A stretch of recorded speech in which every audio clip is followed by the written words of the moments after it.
So,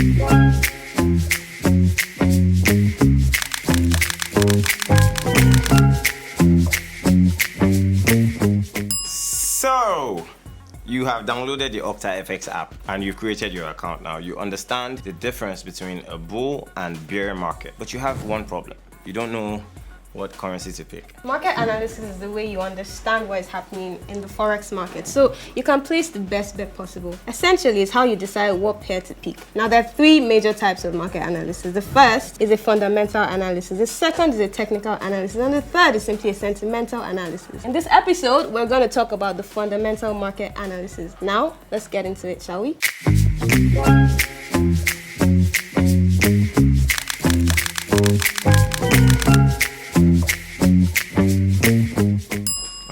That's the easy part now.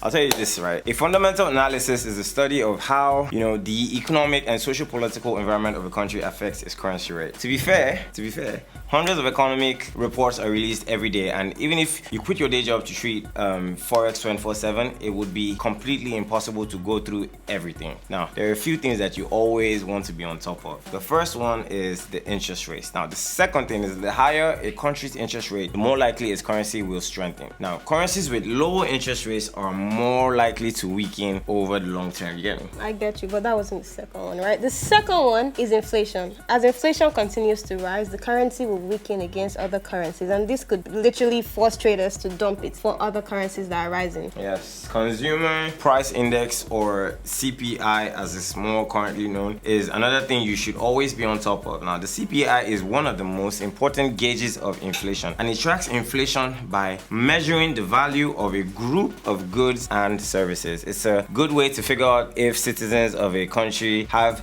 more or less money to spend in a given period of time. If the CPI shows how consumer buying power has changed and how it is affected by inflation. Now, changes in the CPI can give you some clues about the future of the interest rates for a given country. What do I mean?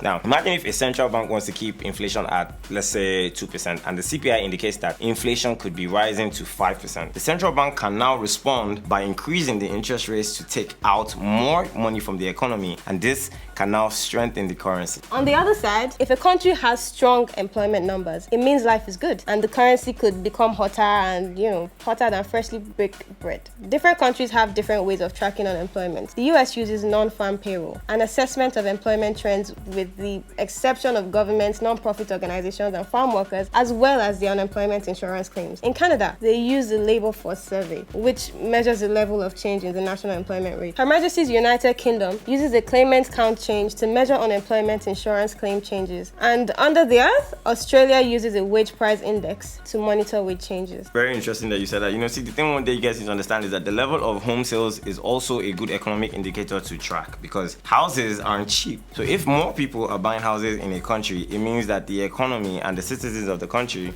are living their best lives. Now, this is a good thing for a country's currency.